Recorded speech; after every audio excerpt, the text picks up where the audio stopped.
माता का हृदय तो अत्यंत विशाल होता है, अपने संतान की अनेक भूलों को भी क्षमा कर देता है। तो आज अपने पुत्र के नामकरण संस्कार के दिवस क्या आप मुझे क्षमादान नहीं देंगी माते?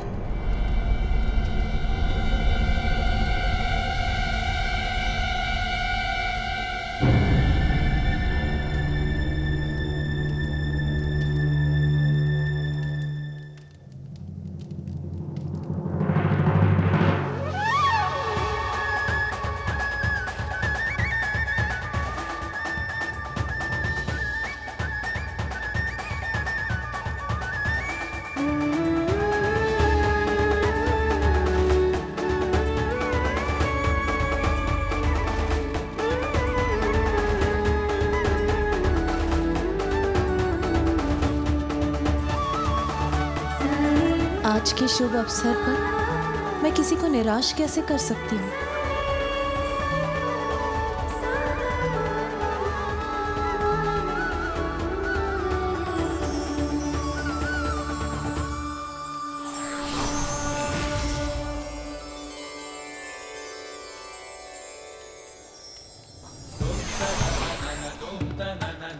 लीजिए शनिदेव, आपकी यहाँ की यात्रा और याचना दोनों सफल हुई। मैंने आपको क्षमा की। मेरा पांव पुनः कुशल हो गया, अब कोई पीड़ा नहीं है मुझे। मुझे क्षमा करने के लिए आपका कोटि कोटि धन्यवाद माता। मैंने आपको इतना कष्ट पहुंचाया कि तुम मेरी एक गुहार पर आपने मुझे क्षमादान दे दिया, मेरे सभी कष्टों को दूर कर दिया। इससे बड़ी उदारता और क्या होगी माता। देवी पार्वती, आपको कोटि कोटि धन्यवाद। आज के शुभ दिवस पर उपहार तो मुझे देना चाहिए था, किंतु हम पर उपकार आपने किया। मेरे स्वामी को क्षमादान का उपहार दिया आपने, जो मेरे और स्वामी के लिए एक वरदान के समान है।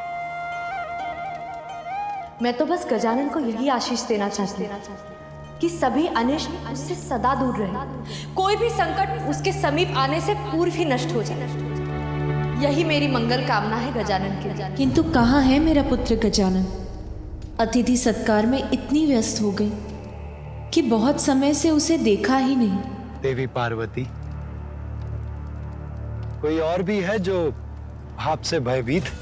कौन कौन भयभीत है मुझसे भ्राता श्रीहरि? वहां देखिए।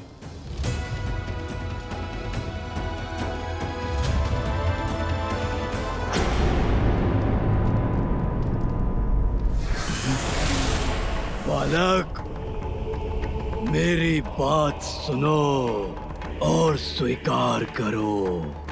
अब तन और मन दोनों से तुम मेरे नियंत्रण में हो। बालक, चलो मेरे साथ चलो बालक।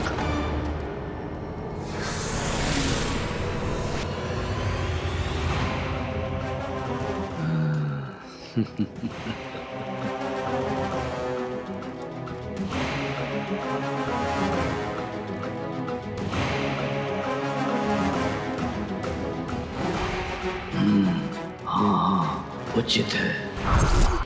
आगे बढ़ो बालक, बढ़ो आगे। चलो मेरे साथ, चलो बालक।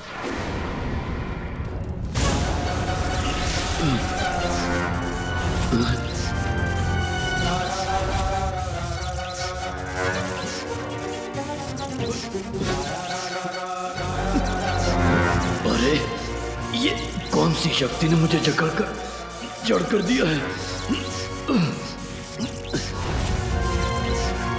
तनिक भी नहीं हिल पा रहा हूं मैं। और शक्ति लगाकर देखता हूं। कौन है भयभीत मुझसे भ्राता श्रीहरि?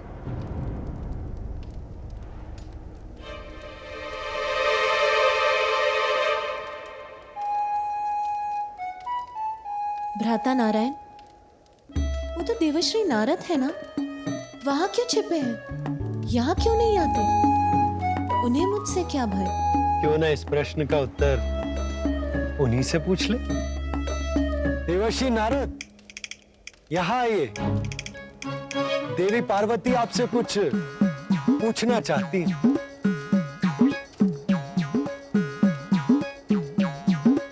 प्रभु नारायण, कहां फंसा दिया आपने मुझे? यदि सत्य जानकर माता पार्वती को क्रोध आ गया तो मैं क्या करूंगा?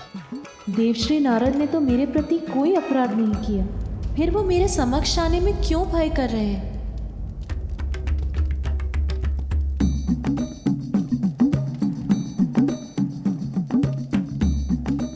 देवर्षि, आपके मन में जो भी विचार निसंकोच होकर देवी पार्वती से कहिए। आप क्यों? नारायण नारायण। देवर्षि, भय का त्याग कीजिए और अपने मन के विचार देवी पार्वती से कह दीजिए। वो माता, मैं आपसे छुपते छुपाता फिर रहा था। आपके समक्ष आने का साहस नहीं जुटा पा रहा था माता, क्योंकि माता। क्योंकि क्या देवर्षि? आपको मेरे समक्ष आने में इतना भय क्यों हो रहा है? बहुत बड़ा दोष है मेरा माता।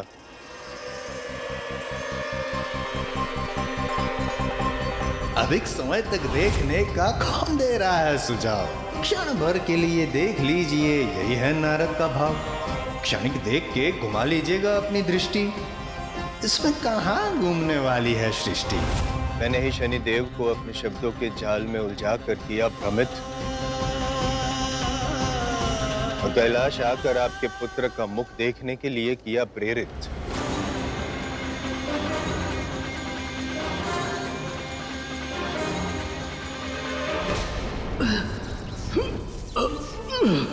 अपना पांव तक नहीं उठा पा रहा हूं मैं, क्या करूं अब? हाँ, उचित है, उचित है, उचित है। ये तो स्वर मेरा था, किंतु मैंने तो कुछ कहा भी नहीं। तो मेरे स्वर में मेरे शब्द, मेरे मस्तिष्क में कौन दौड़ा रहा है? कौन बुन रहा है ये माया जाल? उचित है, सर्वथा उचित है। सुनो मेरी बात। ये किस अदृश्य शक्ति ने घेरा है मुझे, जिससे मैं अपनी संपूर्ण शक्ति लगाकर भी भेद नहीं पा रहा हूँ, जिसने मुझे यहाँ जड़ बनाकर अपने ही शब्दों की गूंज को सुनने के लिए विवश कर रखा है।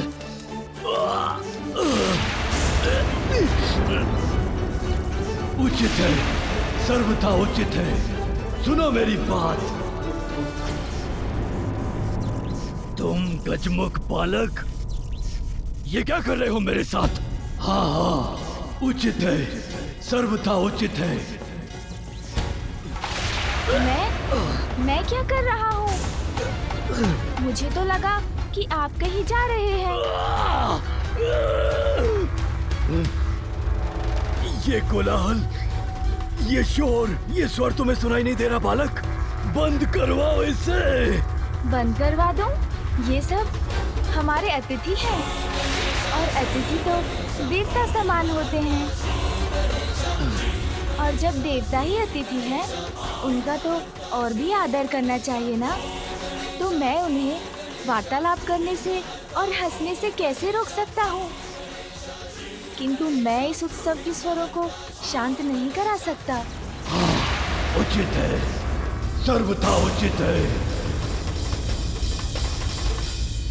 मुझे इस बात का ज्ञात है कि मैंने भूल की है बहुत, किंतु मैं आपसे विनती करता हूं माता, कृपया मुझे दंडित ना करें।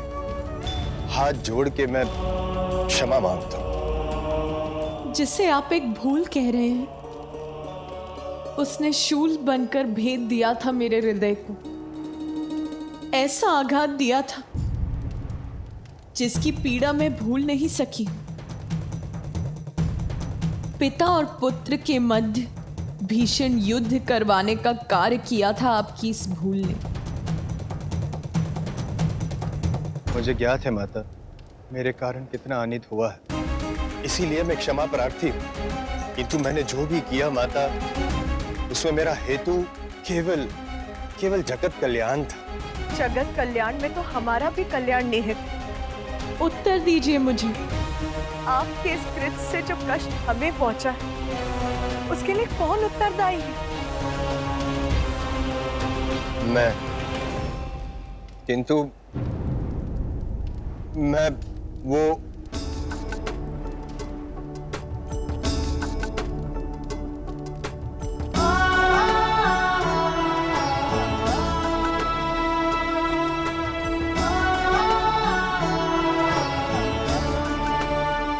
किंतु अंत भला तो सब भला।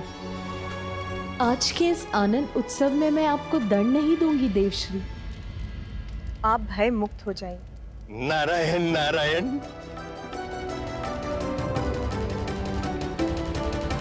किंतु प्रत्येक क्रिया की प्रतिक्रिया अवश्य होती है, ये मत भूलिए देवश्री। व्यक्ति का कोई भी कर्म, उसकी कोई भी भूल नियति कभी नहीं भूलती। अपने कर्मों का परिणाम तो सभी को भुगतना होता है देवश्री। आपकी इस भूल के कारण एक समय ऐसा आएगा जब आप भी अपने पिता ब्रह्मदेव का विरोध करेंगे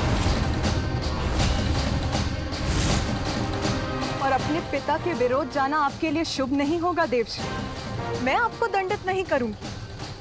किंतु नियति न्याय अवश्य करती है और ये नियति का न्याय होगा। हे माता, कृपया बताएं मुझे कि क्या होगा, कैसे होगा। यदि आप मुझे इस बात का संकेत दे देती तो मैं सावधान हो जाता माता। नियति का न्याय निर्धारित होता है, इतना तो जानते हैं ना आप देवश्री। जो भी होगा भयंकर होगा, किंतु वो आपके समक्ष समय आने पर ही आए।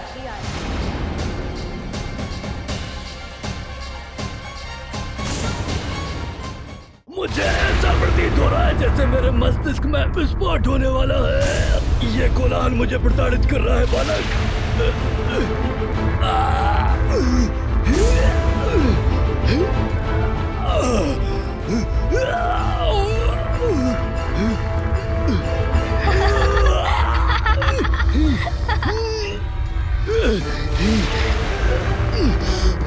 अवश्य दिव्य है ये बालक और अनेक दिव्य शक्तियों का स्वामी है, किंतु इसे इसका भान भी नहीं। मैंने अपनी शक्ति से इसको सम्मोहित करने का प्रयत्न किया, किंतु विचार का जो वार मैंने इस पर किया वो तो उल्टा मुझ पर ही पड़ गया और मैं यहाँ जकड़ कर रह गया। इससे सावधान रहने की आवश्यकता है सिंधुरा।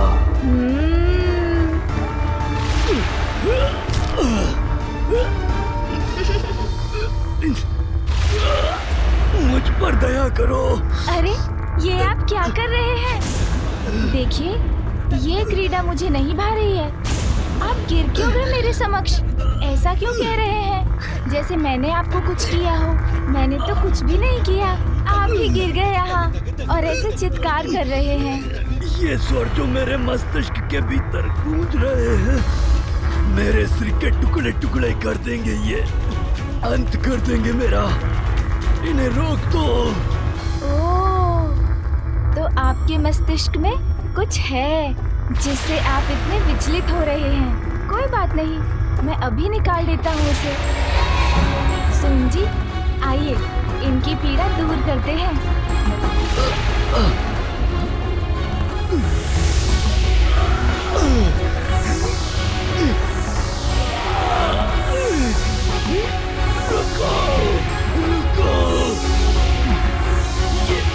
ये क्या हो रहा है मेरे साथ? मैं वाष्प बनकर वायु में विलीन क्यों हो रहा हूँ? अरे सोन जी के ऊपर ये मक्खी कहाँ से आ गई?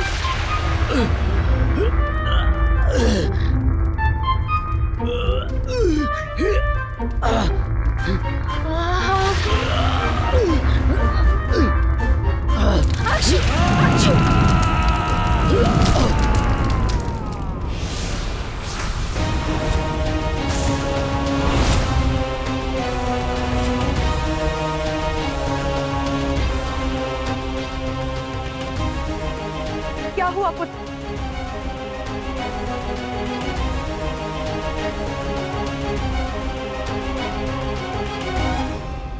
तुम कुशल तो हो ना? माँ, वो मुझे क्षमा।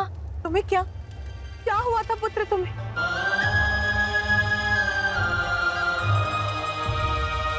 माँ, आप व्यर्थ चिंता कर रही हैं। मुझे तो कुछ नहीं हुआ। देखिए, सकुशल खड़ा हूँ आपके समक्ष। बस एक छींक आ गई थी मुझे। और हाँ, एक कोई थे यहाँ, वो मुझे घूर घूर कर देखते रहे। फिर उनके सर में पीड़ा उठ गई। मैंने उनकी सहायता करने का प्रयत्न किया, किंतु छींक आ गई। फिर तो उनका रूप ही परिवर्तित हो गया माँ। ऐसा प्रतीत हुआ उन्हें देखकर जैसे वो कोई भयंकर असुर हो।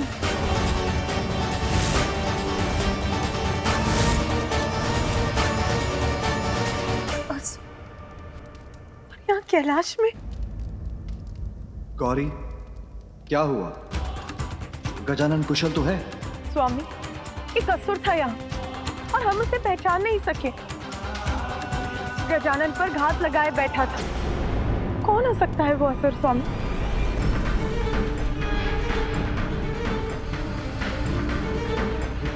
असुर और यहाँ कैलाश में? असंभव। ये मात्र इस बालक की कल्पना से अधिक और कुछ भी नहीं है। देवी पार्वती, आप चिंता मत कीजिए। वो जो भी था अब चला गया है, और अच्छी बात तो ये है कि वो गजानन का कोई भी अनिष्ट नहीं कर सका। महादेव, कदाचित तब तक कैलाश की सुरक्षा और सुदृढ़ करने की आवश्यकता है जब तक गजानन थोड़ा बड़ा नहीं हो जाता। माता, इसी पल से मैं और अन्य सभी गण बालक गजानन के समीप रहेंगे, सदैव उन पर दृष्टि बनाए रखेंगे। आप चिंता ना करें। आज उसका कोई अनिष्ट नहीं हुआ, इसीलिए शांत हो जाओ। यही सुझाव है ना आपका भ्राता श्री हरि नारायण, देवी लक्ष्मी? किंतु कैसे? सभी संकटों से संतान की रक्षा करना तो एक माँ का कर्तव्य होता है। संकट मुख खोले खड़ा, तो मैं उससे मुख कैसे मोड़ लूं? मेरे पुत्र का कोई अहित हो, उसकी प्रतीक्षा नहीं करूंगी मैं, क्योंकि तब कुछ करने का भी क्या लाभ होगा। शांत नहीं रहूंगी मैं। ब्रह्मदेव, देवाधिदेव महादेव का निवास कैलाश है। संपूर्ण ब्रह्मांड में सर्वाधिक सुरक्षित। यहाँ सुरक्षा में कोई कमी नहीं। कमी है तो कहीं ना कहीं प्रारब्ध में, जिसके कारण चंद से ही मेरे पुत्र के जीवन पर कोई ना कोई संकट छाता रहा। सुनिए सब, जब तक मैं अपने पुत्र गजानन की सुरक्षा के प्रति निश्चिंत नहीं हो जाती, मैं अपनी चिंता नहीं त्याग सकती।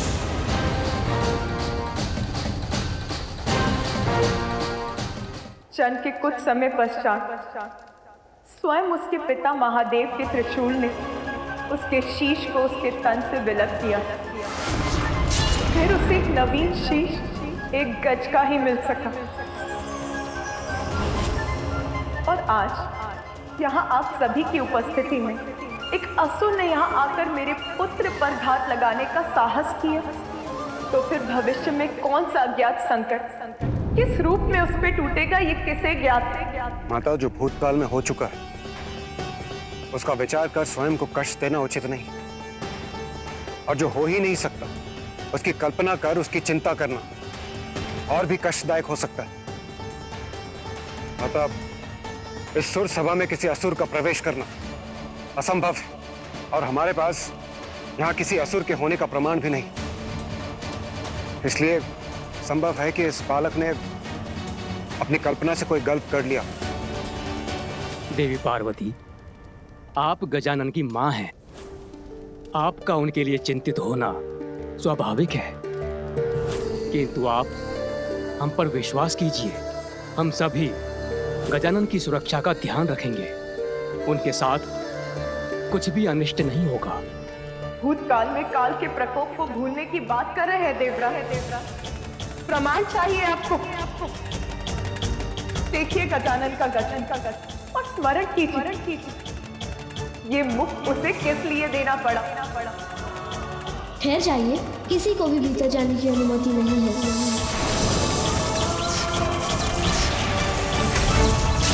कि उसके प्रारब्ध का ही प्रमाण और प्रमाण चाहते हैं आप, तो सुनिए। एक माँ का हृदय अपनी संतान पर आए छोटे से छोटे संकट को भी भाप लेता है। मेरी आशंका निराधार नहीं, मैं उसकी सुरक्षा के प्रति अस्वस्थ नहीं हूँ ब्रह्मदेव। हमें उसकी सुरक्षा के प्रति कुछ और करना ही होगा। देवी पार्वती, तो फिर आप क्या चाहती हैं? ये स्पष्ट कीजिए। मैं चाहती हूँ कि आप श्री हरि नारायण और महादेव मेरे पुत्र का प्रारब्ध परिवर्तित कर दें, उसे देवस्त्र प्रदान करें।